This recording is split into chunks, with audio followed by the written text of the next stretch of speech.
Hello, hello, hello, and welcome. This is Beverly Fells Jones, the Silver Fox of Consciousness, and welcome to my show.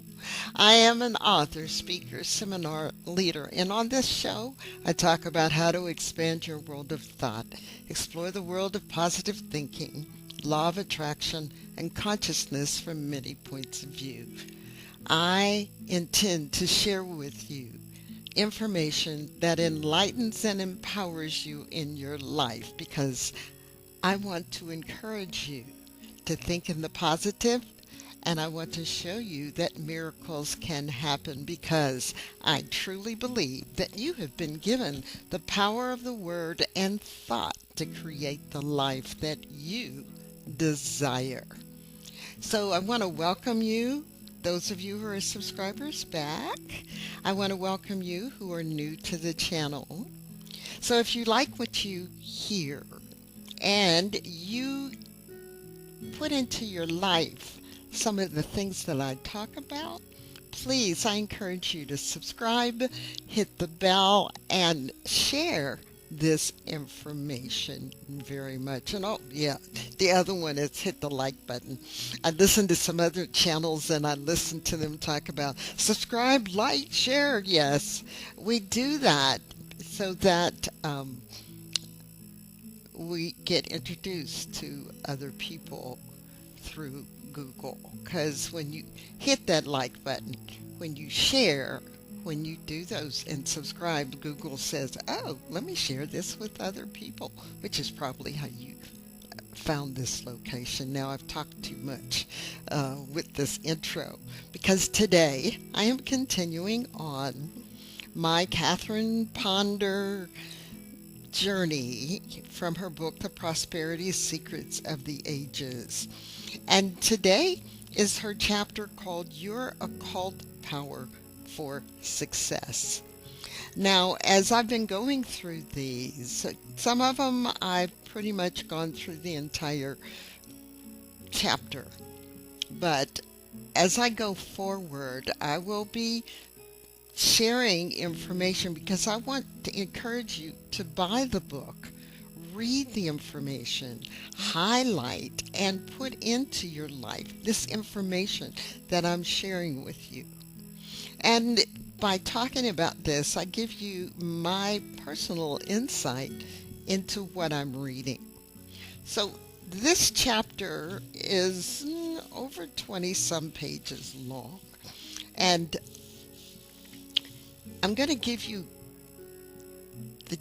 the information in the beginning, but I'm not going to give you all her stories. This chapter has a ton of examples that I want. So the main piece that I'm going to be skipping is the one on finding a mate, getting a mate, maintaining a mate, those kinds of things. So those are some of the stories I'm skipping. But I picked some of the ones that I think, no matter where you are and what you're doing, will be helpful for you.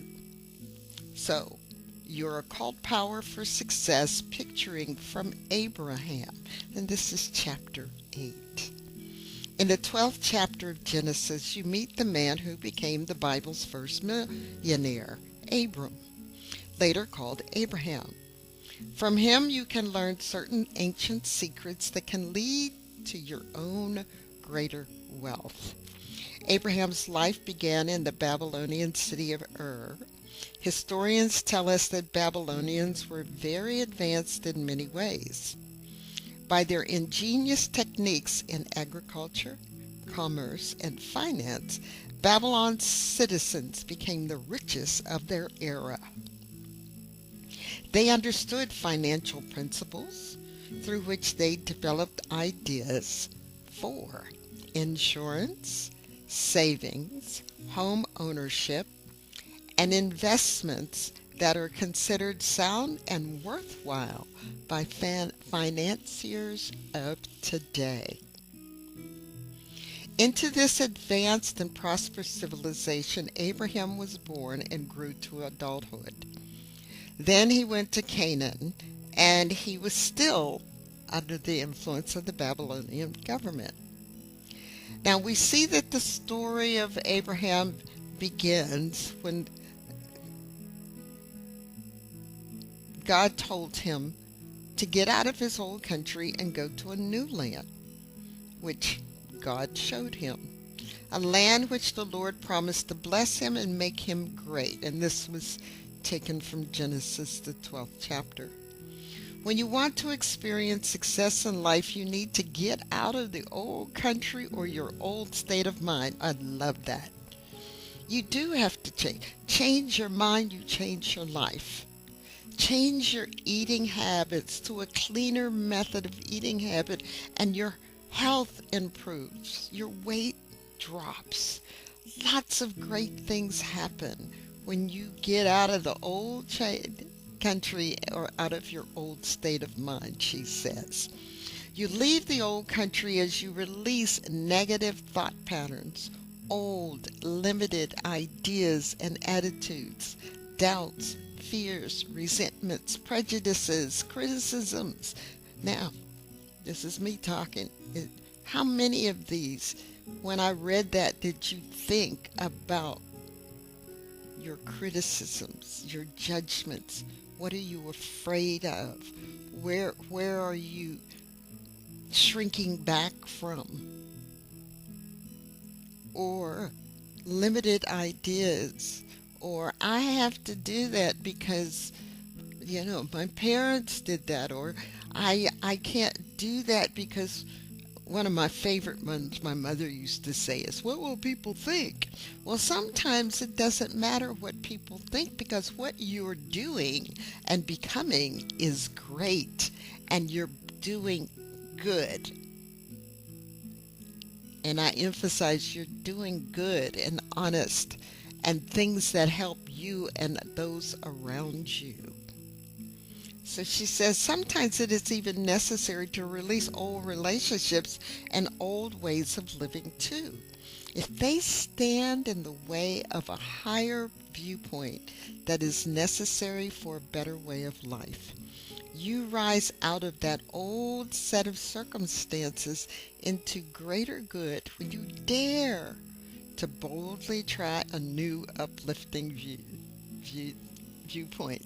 Okay, so if you dare to boldly go where no one's gone before, great inventions happen when that is done. Great things happen to you when that is done. And it could be a minor thing. It's like when I decided to work on and remodel my kitchen.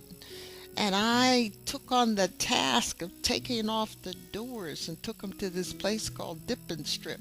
And they stripped those doors. And then I stripped the cabinets and primed them up and then painted them. And that whole paint job took a while, let me tell you. But that whole paint job brightened up my kitchen. It brightened the look.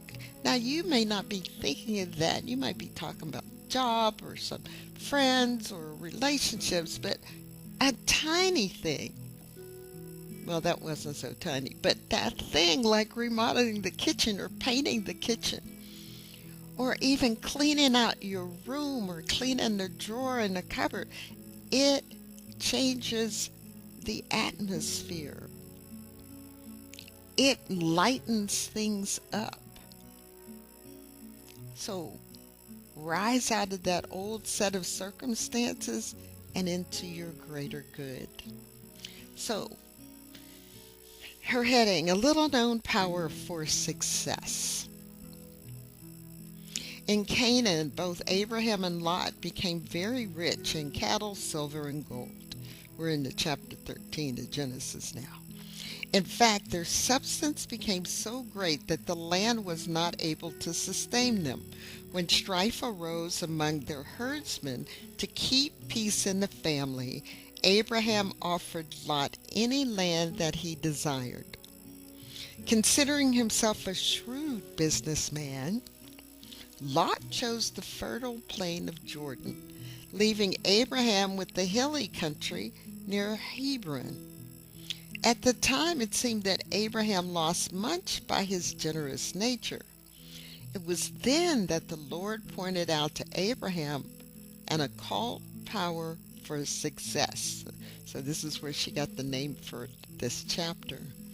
The word occult simply means secret, hidden, esoteric, mysterious, or that pertaining to the mystic arts.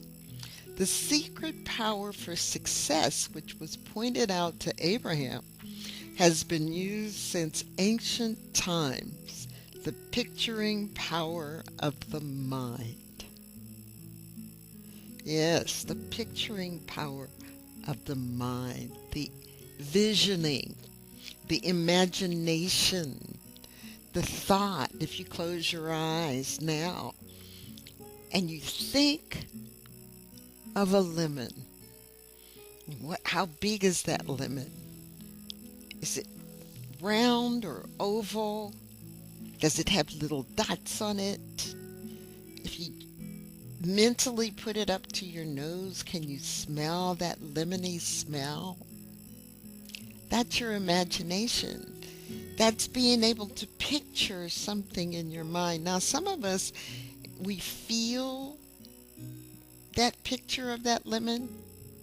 Some of us actually, it's like a motion picture going off in our head, and we can actually see it. So if you can't actually see that lemon, it's okay, but you can feel it. You can imagine it.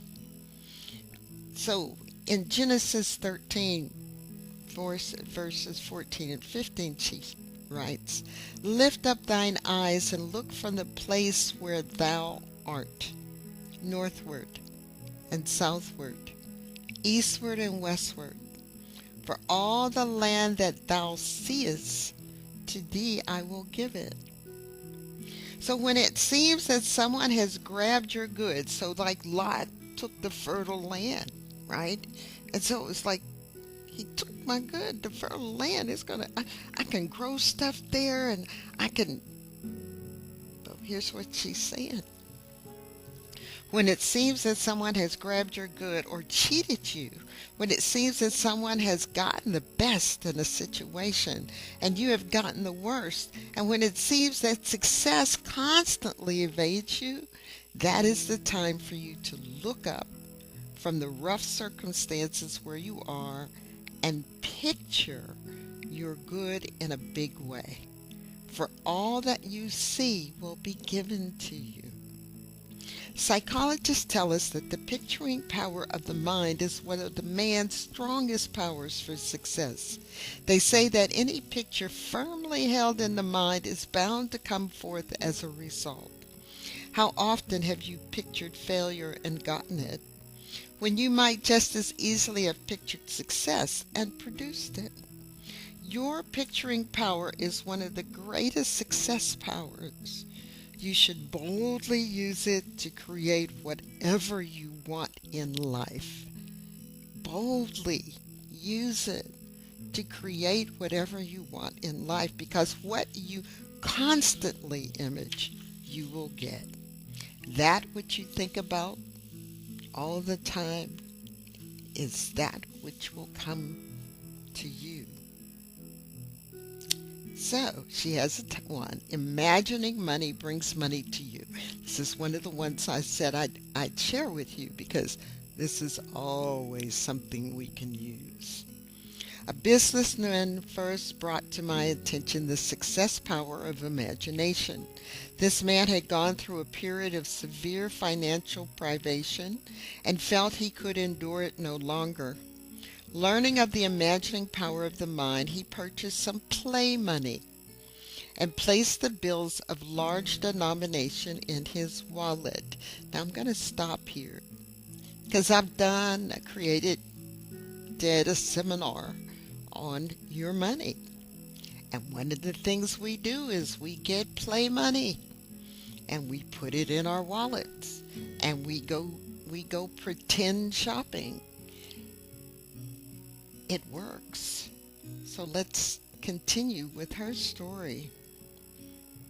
Every time he opened his wallet, his eyes would first see those large sums of money, and subconsciously the thought would register, I have money.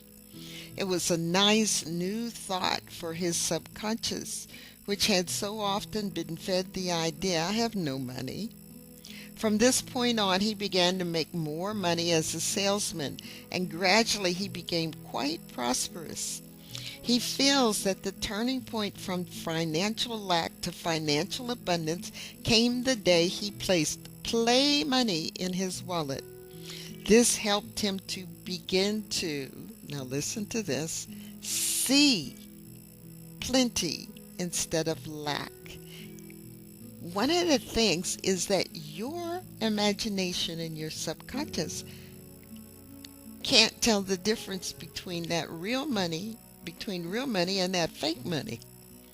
All it knows is that wallet is full of money that says $100 bill or a $50 bill or a $20 bill. Whatever it is, it sees that. And when you feel inside of you, I am rich. And yeah, you go, even though it's play money, but you say, I am rich. And the money is coming to me in multiple ways, in divine manners. And that's me talking to you. So let me get back to this, all right? It may sound like a kindergarten idea to you, but who cares if it works? And it does. Actually, this is an old occult secret for prosperity that was known and used by the ancients.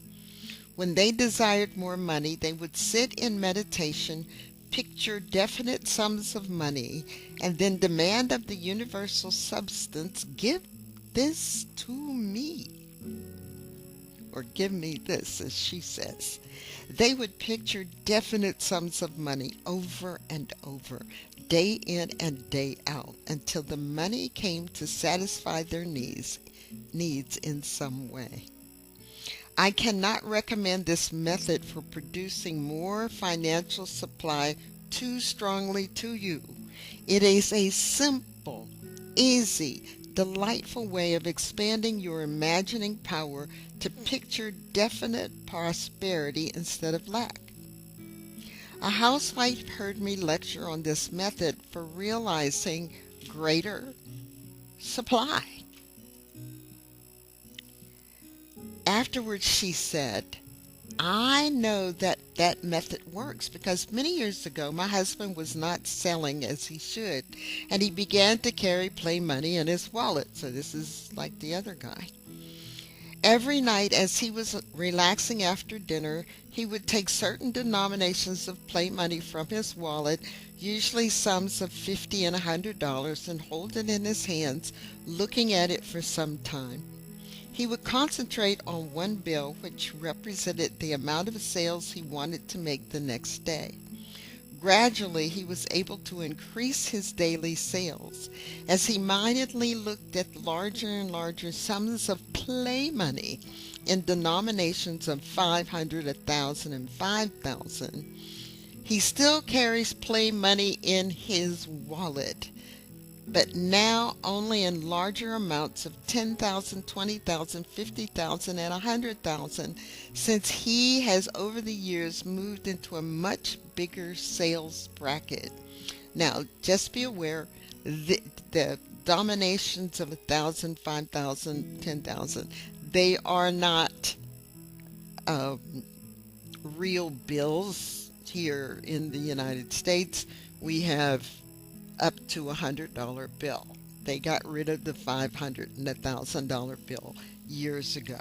But it doesn't matter. The play money is saying how much money you have or how much you're getting. It doesn't matter. She says, I confess that my husband and I both carry play money in our wallets all the time, along with genuine cash.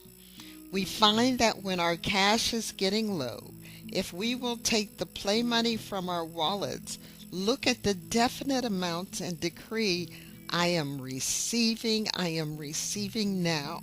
More money appears, sometimes in surprising ways. My husband's favorite denomination of play money is the $5,000 bill, which he places next to his genuine cash in his wallet. He has often said, when I get down to that 5,000, more real money always comes in. That alone is a nice prosperity decree. When I get down to 5,000, more money comes in. A domestic worker once informed her employer that she needed money for daily living. Her employer told to get some play money to help her think definitely about prosperity. This maid needed 2 new uniforms, which cost $7 each. She had managed to save $2 for one uniform, but needed $5 more. An extra $5 at this point would have seen the tremendous prosperity boost for this woman. Daily she began to look at the $5 in play money, giving her to mentally accept it by declaring, I am receiving this $5 now in God's own wonderful way. Shortly after this, she was walking down an unpopulated street, and she looked down and she saw a $5 bill lying on the pavement in front of her. Since there was no one in the vicinity to claim it, she did. She immediately bought one uniform for $7. Within a week, 2 more new uniforms were given to her by her daughter for her birthday. Recently, this woman said, since I began this practice of keeping play money in my purse, I have not been without cash. More money and other types of prosperity have come to me than ever before in both expected and unexpected ways. Now, Catherine goes on and she talks about different ways of imagining money.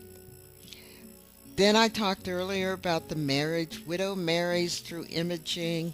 Danger of imaging that belongs to another. We don't want to do that. Adoption of children through imaging. Preparing nursery brings a child. Sale of property through imaging. Imagining clothes brings them. Public relation man images foreign country. A housewife brings success to her entire family. In fact, I'm going to read that one. 12 years ago, a housewife learned of the astonishing power of mental imaging. At that time, she and her husband were living meagerly in a garage apartment. They owned a worn-out car, which her husband used in his work. She did the housework since they could not afford a maid. What interesting times. Across the street lived a neighbor who was obviously prosperous. Her husband was an important executive. Her children seemed happy, well-nourished, and beautifully clothed. And she had her own new car, a maid, and time and money to entertain graciously. Instead of envying or jealously criticizing her neighbor's prosperity, this woman would view her activities with delightful interest and appreciation. Every time she noticed her neighbor's maid coming to work, she would mentally picture her own beautiful home with a maid at work. Whenever she saw her neighbor's husband coming and going to his office, she would think of her own husband and how he would look when he, too, had a responsible, well-paying position. She steadily built the mental picture of a better way of life and lived with it daily. She said nothing about this dream to anyone, since to all appearances it seemed impossible of ever coming true. Although it was a gradual process, understand, she said it was a gradual process. It wasn't instantaneous. I've given examples in the past of something showing up 20 years after I first thought of it, but I was equally as happy when it showed up. So it was a gradual process. It did come true. Things got better and better until today. That husband, that housewife's husband, is president of his company. They have a beautiful home and a full-time maid. His wife has her own car, which he uses to take their children to and from private school. All that this woman has mentally pictured has come to pass, and much more. And there's a couple of more examples, but I want to talk about Neville Goddard, which you can find a playlist for Neville Goddard. And he says, believe it's real. So perceive it as being real. Mentally create that story, that mental picture of what you desire. All the way down, you can say all the way down to even, what I want to say, new silverware, or, what neighborhood you want to live in, what kind of house is it, how is it decorated. I mean, you can get super detailed, or you can just have a really big picture and say thank you. Thank you. Because infinite intelligence knows what you desire, but you have to ask for it. Visualize it in your life. She says in the last section, imagining for yourself and others makes dreams come true. Along with picturing greater good for yourself and your own life situation, be sure to imagine good for others. Often a person who is beset by unhappiness, ill health, and financial difficulties finds it hard to mentally accept the idea that a better way of life is possible for him. If someone can impersonally picture it for him, it helps to bring it to pass.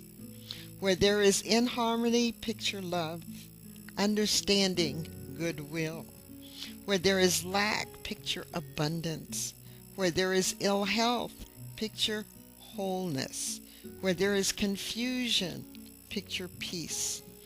This occult power for success is so important that we find it emphasized not only in the life of Abraham, but also later in Genesis in the lives of Jacob and Joseph, who became millionaires.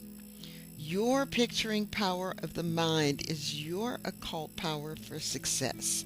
Use it constantly to image greater good for yourself and other people. It is a simple, delightful way of making your dreams come true. This is Beverly Fells Jones, the Silver Fox of Consciousness. And please subscribe, hit the bell, hit that like button, and share this information with others. But the most important piece that I want to say to you is implement your imagination. Sit down in a quiet place.